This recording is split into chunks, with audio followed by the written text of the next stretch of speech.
Adjective plus টুর ক্ষেত্রে আমরা দেখছি কি যে এই পুরো স্ট্রাকচারটা হবে টু অ্যাডজেক্টিভ ফর প্লাস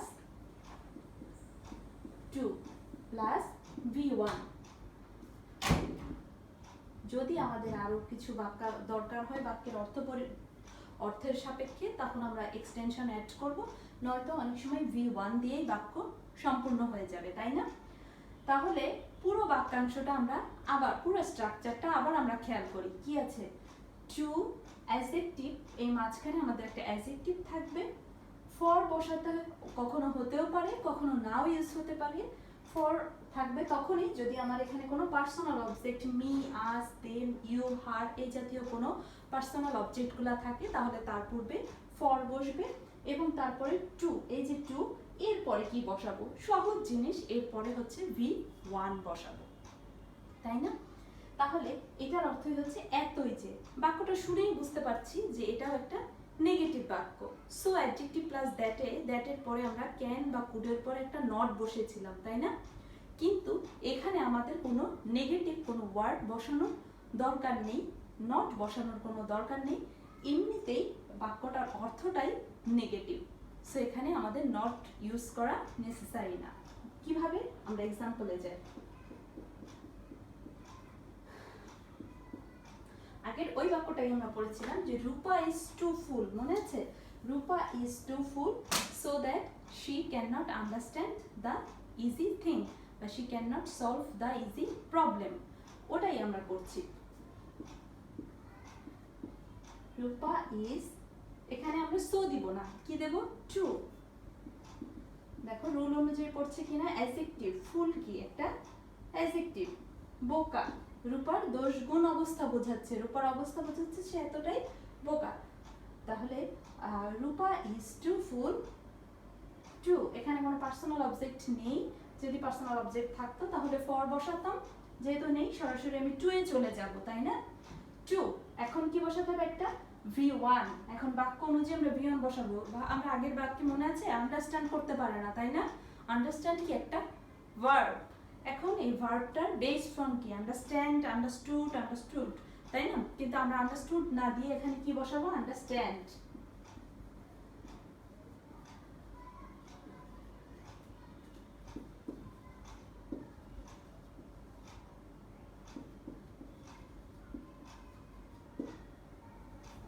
সহজ সমস্যাটা সে সমাধান করতে পারে না অথবা সলভ করতে পারে না, এখানে আন্ডারস্টুডের চেয়ে আমরা সলভ দেওয়াটা বেটার। রূপা এতই বোকা ছিল যে সে কি করতে পারে না? সলভ করতে পারে না। ওকে, আর একটায় চলে যাচ্ছি আমরা।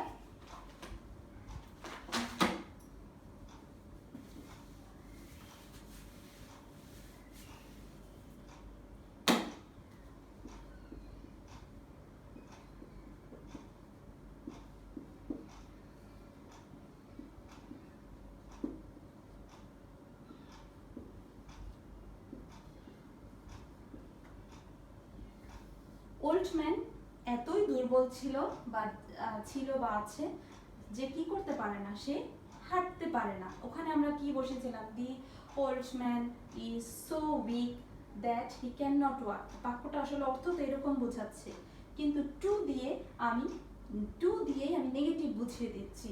The old man is too weak, আমাকে স্ট্রাকচার অনুযায়ী কি বসাবো?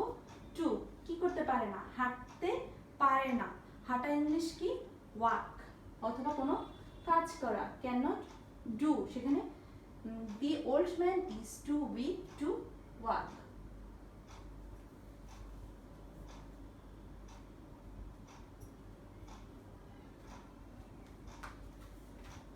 তাহলে আমরা আবার একটু রিভাইজ করি, আমরা যা পড়িয়েছি সেটা একটু বলি।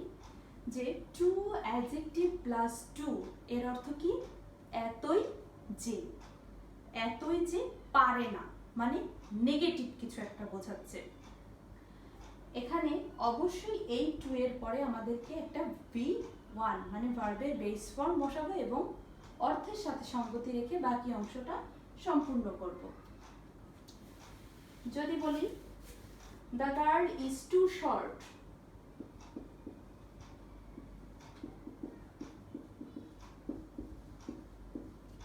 শর্ট হলে কি করতে পারে না সে, ধরো কোনো কিছু ধরতে পারে না, তাই না? The girl is too short to catch the roof. যদিও রুফ ধরার মতো এত লম্বা মেয়ে খুব কমই আছে। তাহলে আমরা খেয়াল করি যে টু পরে আমাদের V1 হয়েছে এবং পরে বাকি অংশ হয়েছে। এখানেও আমি তোমাদেরকে আরো একটা নিয়ম শেখাবো।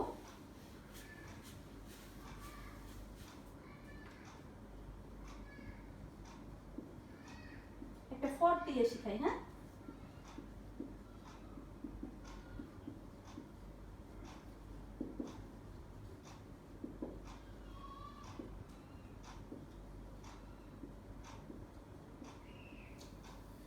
The poem is too difficult for me.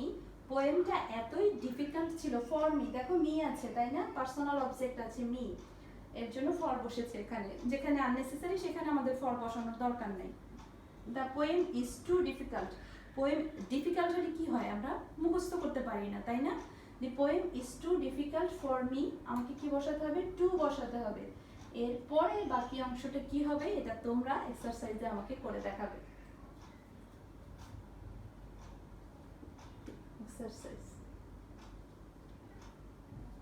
এরপরে আমি তোমাদেরকে এখানে একটাই দিলাম, এটাই শিখো। এরপরে আমরা রুল 4 এ চলে যাব।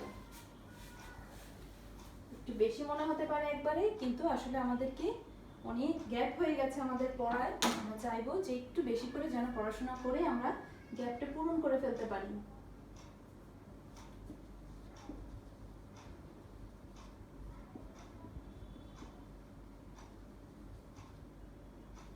দো বা অলদো, মনে আছে? দো বা অলদো শব্দটা কি একটু পরিচিত লাগছে? আগে পড়েছিলাম অনেকদিন আগে, না?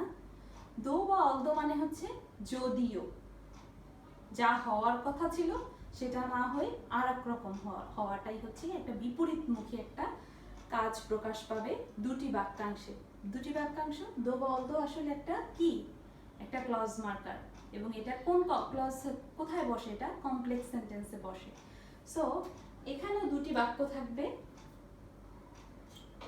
প্রথম বাক্যটা এখানে একটা ফার্স্টে একটা ক্লজ থাকবে, তারপরে এখানে সেকেন্ড ক্লজটা থাকবে। ফার্স্ট ক্লজ বা সেকেন্ড ক্লজ যে কোনো ক্লজটা তোমার জন্য দেয়া থাকতে পারে। যে ক্লজটাই দেয়া থাকুক, একটা বাক্যের ঠিক বিপরীতমুখী আরেকটা বাক্য হবে, একই রকম হবে না বাক্য দুটি। ধরো তুমি কঠোর পরিশ্রম করো, কেন করো? কঠোর পরিশ্রম করো যাতে তুমি পাস করার জন্য। কিন্তু দেখা যায় কি, তুমি কঠোর পরিশ্রম করেছো যদিও তুমি কি ফেল করেছো, যদিও তুমি ফেল করেছো, অথবা যদিও তুমি সময় মতো বের হয়েছো কিন্তু তোমার কি হয়েছে, দেরি হয়েছে। তাহলে এরকম ঘটনা মাঝে মাঝে আমাদের আনএক্সপেক্টেড ইনসিডেন্ট ঘটে। তো সেক্ষেত্রে আমরা কিসের ব্যবহার করি, দো বা অলদোর ব্যবহার করি, যেটা ন্যাচারালি হওয়ার কথা ছিল সেরকম না হয়ে অন্য রকম হয়েছে। যেমন, আচ্ছা এখানে আসলে রুলসটা কি, এখানে রুলস বলতে বোঝাবে যে বিপরীতমুখী একটা বাক্য আমাদেরকে দিতে হবে।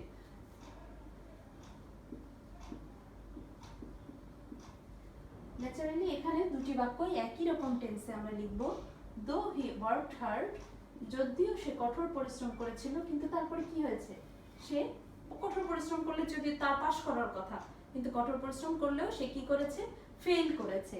দো he worked hard he failed in the exam, অথবা he could not pass the exam, অথবা he could not shine in life, সে কঠোর পরিশ্রম করেছিল কিন্তু শাইন করতে পারেনি। তারপরে এরকম আমরা প্রায় দেখি, দো হি ইজ পুয়ার, যদিও সে গরিব, হি ইজ অনেস্ট। এখানে আমরা কমপ্লেক্স সেন্টেন্সে কিন্তু আমরা এখানে বার্ব বসাবো না, তাহলে সেটা কম্পাউন্ড সেন্টেন্স হয়ে যাবে, তাই না? একই বাক্যে কম্পাউন্ড এবং কমপ্লেক্স দুইটা ক্লজ মার্কার বা লিঙ্কিং ওয়ার্ড আমরা ব্যবহার করব না। সো দো he is poor he is honest. এরকম আরো কিছু বাক্য আছে।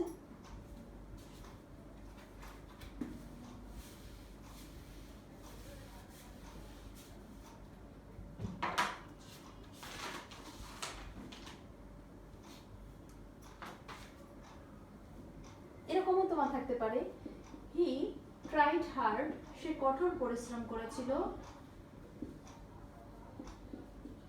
অলদো বা দো কি হতে পারে, হি ফেইলড, সে কঠোর পরিশ্রম করেছিল কিন্তু তারপরও সে কি করেছে, ফেইল করেছে। ন্যাচারালি এটা হওয়ার কথা না, কিন্তু এই ব্যাপারটা হয়েছে। আনএক্সপেক্টেড ব্যাপারগুলি আমরা দো অলদোর মাধ্যমে প্রকাশ করব।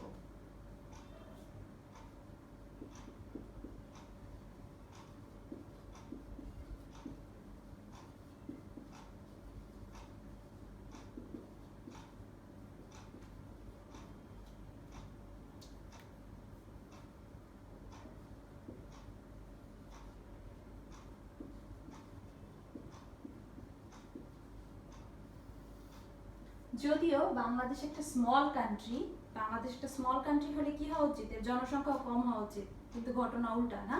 বাংলাদেশ স্মল কান্ট্রি কিন্তু এটা কি ওভার পপুলেটেড। তাহলে আমরা কি লিখতে পারি, দো Bangladesh is a small country, it is over populated.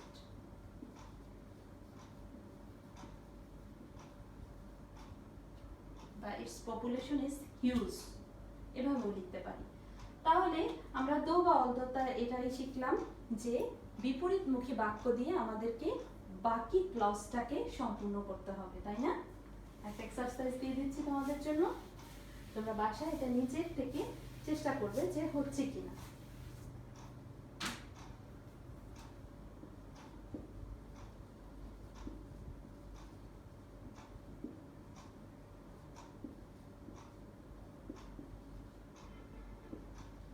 যদিও ফার্মাররা কি করে, কঠোর পরিশ্রম করে, তারপরও কি করতে পারে না, বা কি হয় তাদের, নেগেটিভ একটা বাক্য না, তারা কি কিন্তু আর্থিক সংকটে ভোগে। এরকম ভাবে আমি তোমাদেরকে সাহায্য করলাম যে যাতে তোমরা বাক্যটা সম্পূর্ণ করতে পারো, যে যেভাবে পারো নিজের ক্রিয়েটিভিটি ইউজ করে গ্রামাটিক্যাল রুল অনুসারে আমরা বাক্যটাকে সম্পূর্ণ করব। আচ্ছা, আরো কিছু রুলস আছে আমাদের, আরো আজকে আমরা আপাতত এই পর্যন্তই শিখি। আমরা নেক্সট ভিডিওতে আমরা রুল 5 থেকে আবার পড়া শিখব। ততক্ষণ পর্যন্ত তোমরা সবাই ভালো থাকো, নিরাপদে থাকো এবং এই রুলসগুলি বাসায় প্র্যাকটিস করতে থাকো। ধন্যবাদ সবাইকে।